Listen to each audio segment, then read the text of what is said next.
Bien le bonjour chers passionnés de montagne, on se retrouve donc aujourd'hui pour ce deuxième épisode de la série Parle-moi Sommet. Le premier épisode de cette série qui était consacré à la mèche vous avait a priori beaucoup plu puisqu'il s'agit en effet de la vidéo la plus visionnée et likée de la chaîne, je vous en remercie par ailleurs. Ce qui m'a conforté dans l'idée que ce genre de vidéo vous intéresse et qu'il serait peut-être temps que j'en sorte, donc je fasse un deuxième épisode, presque 9 mois après le premier. Voilà, je m'excuse pour ce petit délai, mais c'est vrai que ce genre de vidéo prend beaucoup de temps à préparer, donc voilà, je voulais faire les choses bien et c'est pour ça qu'il y a eu autant de temps, je m'en excuse, j'espère qu'il n'y aura pas autant de temps entre l'épisode 2 et l'épisode 3.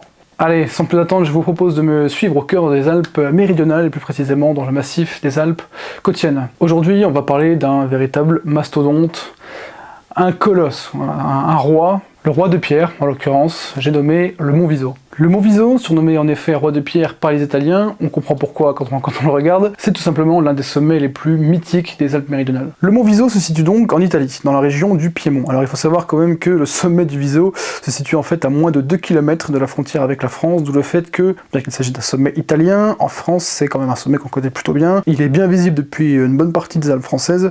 À noter également que c'est le plus haut sommet du massif des Alpes côtiennes, donc qui est un massif frontalier. Le Mont Viso, c'est véritablement un pic qui a une allure folle. C'est une pyramide presque parfaite, pyramide qui culmine à 3841 mètres, rien que ça. Alors on entend parfois dire que c'est le plus haut sommet des Alpes au sud de la barre des Écrins, ce qui en fait n'est pas tout à fait correct. C'est en effet l'aile froide dans le massif des Écrins qui détient ce statut. Toujours est-il que le Mont Viso reste le plus haut sommet des Alpes au sud de ces grands sommets du nord des Écrins dont l'aile froide fait partie. On peut noter également que le Viso abrite plusieurs petits glaciers suspendus, dont le glacier supérieur de Coolidge, ou plutôt ce qu'il en reste. C'est un glacier qui se situe à environ 3200 mètres d'altitude, en face nord. Il avait fait beaucoup parler de lui lors de l'été 1989, puisque le 6 juillet à 22h45, c'est environ les 2 tiers du glacier qui vont se détacher, soit environ 200 000 mètres cubes de glace, et qui vont se fracasser en fait 700 mètres en contrebas. Le sentier qui mène au refuge Quintino Sella avait été complètement enseveli sur une longueur d'environ 1 km.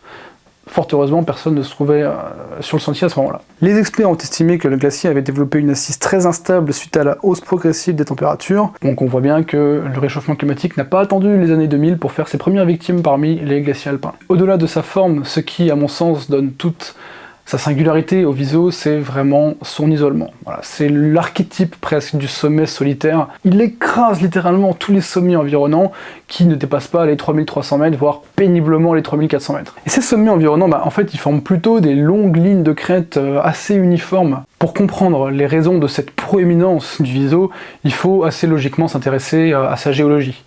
Pourquoi? Parce qu'il est constitué de gabbro. Alors le gabbro, c'est une roche, tout simplement. Une roche plutonique. Alors pour faire simple, une roche plutonique, c'est une roche qui est issue d'un lent refroidissement de magma en profondeur. La plus célèbre des roches plutoniques, c'est certainement le granit. Le gabbro, c'est une roche où la cristallisation est bien marquée.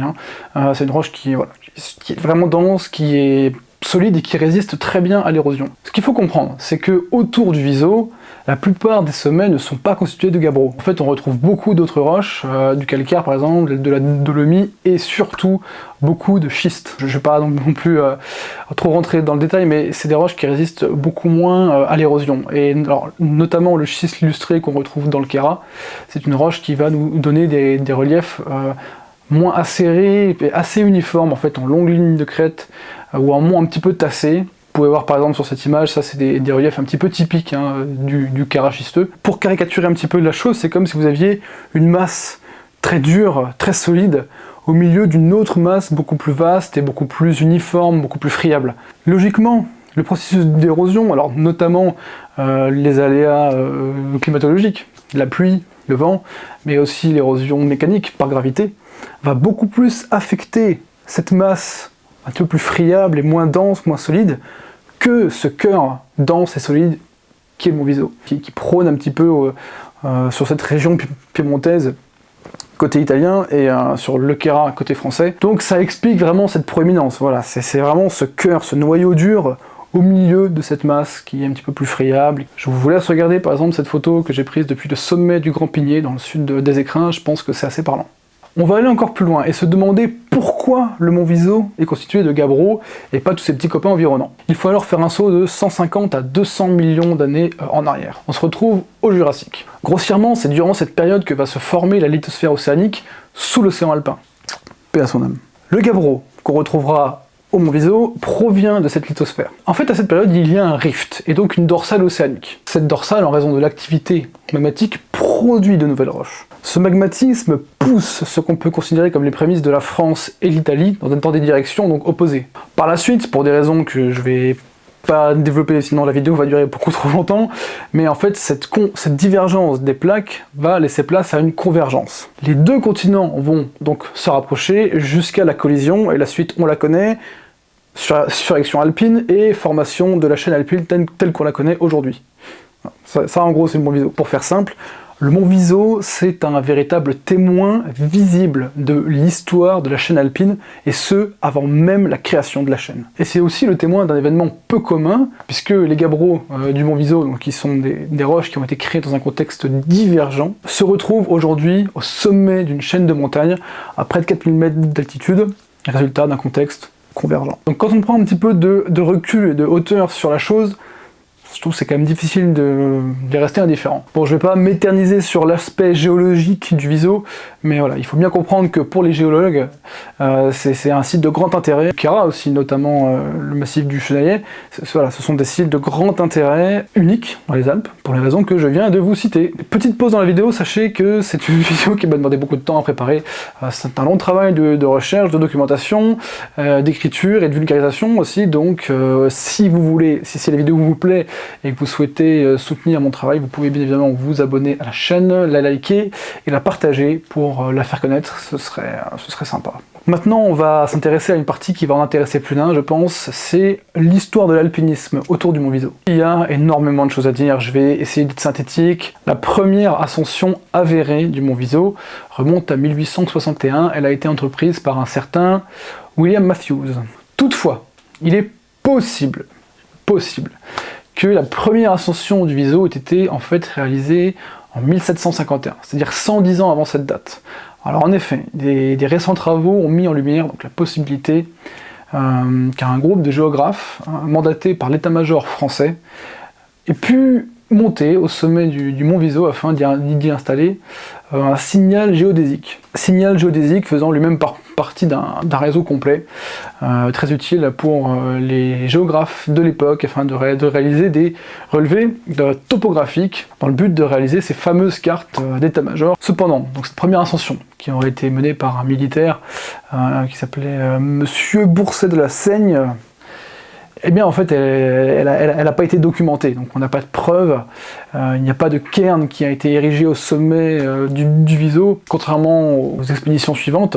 Il y a un petit peu un manque d'éléments tangibles. Toutefois, je ne vais pas la réfuter, je ne suis personne pour faire ça, donc c'est une possibilité. Toujours est-il que l'histoire est telle qu'en 1861, donc lors de la première ascension documentée et vérifiée, eh bien le sommet est bel et bien considéré comme vierge. La première tentative connue de l'ascension du Mont Viso remonte à 1834. Elle fut menée par un Italien qui s'appelle Domenico Ansaldi. Il était accompagné par deux amis et il va tenter l'ascension par le versant sud, puisque c'est le versant qui lui paraît le plus abordable. Ansaldi et ses compagnons seront stoppés à une altitude d'environ 3700 mètres, soit quelques 140 mètres seulement en dessous du sommet. À leur retour, les compagnons expliquent avoir échoué au pied d'un énorme rocher et que l'arrivée soudaine du brouillard les forcèrent à redescendre dans la vallée.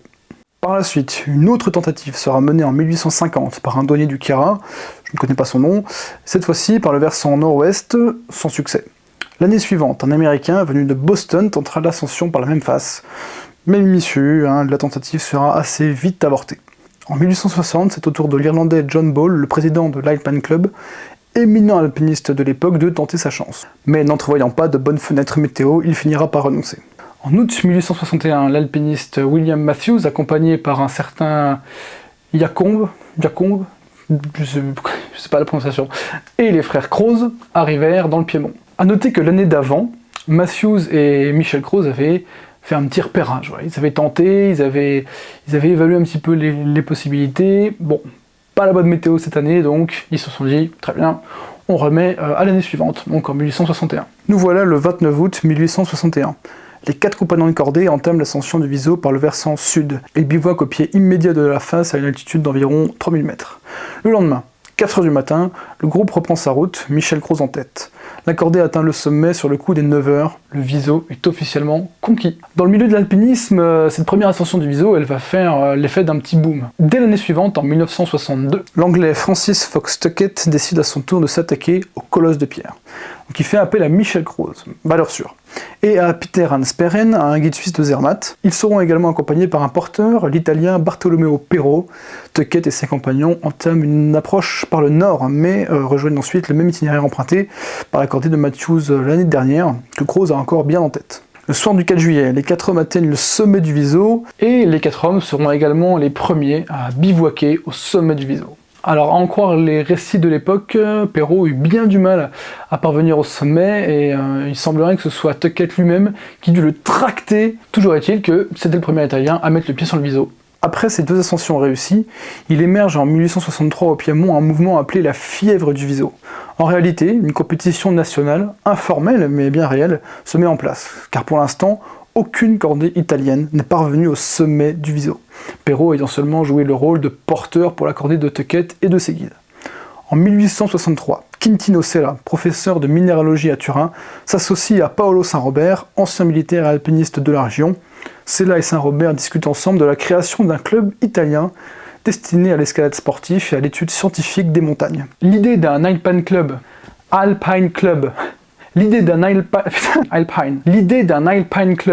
l'italienne plaît beaucoup aux 2 hommes. Et Sella pense même que la création d'une telle institution doit se faire par un moment fort, un moment symbolique. Ils estiment que la première ascension italienne du Viso serait finalement l'événement rêvé. Les notables et alpinistes Giovanni Baracco et Giacinto di Saint-Robert, alors oui, ça fait 2 Saint-Robert, en fait ils sont frères, se joignent à la partie. Les 4 hommes feront également appel à 3 autochtones connaisseurs en guise de guide pour mener à bien l'ascension du Mont Viso. Jusque-là, durant cet été 1863, 3 tentatives italiennes ont déjà été menées en vain. Donc cette 4e tentative sera la bonne, puisque le 12 août, Quintino Sella et ses compagnons posent le pied sur le sommet du Viso et réussissent ainsi la première ascension 100% italienne. De cet acte symbolique découlera le 23 octobre de la même année la création officielle du club alpin italien à Turin, institution qui compte aujourd'hui plus de 300 000 adhérents. Pendant les années qui vont suivre, l'ascension va être répétée de nombreuses fois. En 1879, l'alpiniste français Paul Guillemin et sa cordée ouvrent d'ailleurs une nouvelle voie sur la face nord-ouest, voie qui sera répétée un mois plus tard par un certain Coolidge, que vous connaissez déjà si vous avez regardé le premier épisode sur la Meije. En juillet 1881, Coolidge, accompagné par Christian et Ulrich Almer, ouvre une nouvelle voie par le vertigineux couloir glacé en face nord du Viso. Cette ascension est considérée comme un véritable exploit pour l'époque, tant la tâche fut compliquée. Aujourd'hui encore, le Viso continue de faire rêver les alpinistes, tant il offre de vastes possibilités d'ascension. La voie normale du Viso est côté F, c'est une course facile et quand même très fréquentée en été. Je pense que vous l'aurez compris, le Mont Viso c'est une montagne passionnante à bien des égards. Certes, ce n'est peut-être pas le sommet le plus prestigieux des Alpes, il n'a peut-être pas l'aura que peut avoir un Cervin ou un Mont Blanc, mais toujours est-il que je trouve que c'est un sommet très singulier, mais finalement assez touchant, tant son histoire avec les hommes a pu être parfois un petit peu injuste, un petit peu compliqué, mais qui se termine toujours bien. Si cette vidéo vous a plu, je vous invite encore une fois à vous abonner, à liker, à la partager. Vous pouvez également laisser un petit commentaire, ça fait toujours plaisir. N'hésitez pas également à vous abonner à mon compte Instagram, et puis je vous dis à très bientôt. La prochaine vidéo devrait être consacrée à mon retour d'expérience, disons, sur ma traversée à pied et en solitaire du Jura et des Alpes. Voilà, c'est quelque chose qui m'a été pas mal demandé. Allez, prenez soin de vous, à tantôt là-haut.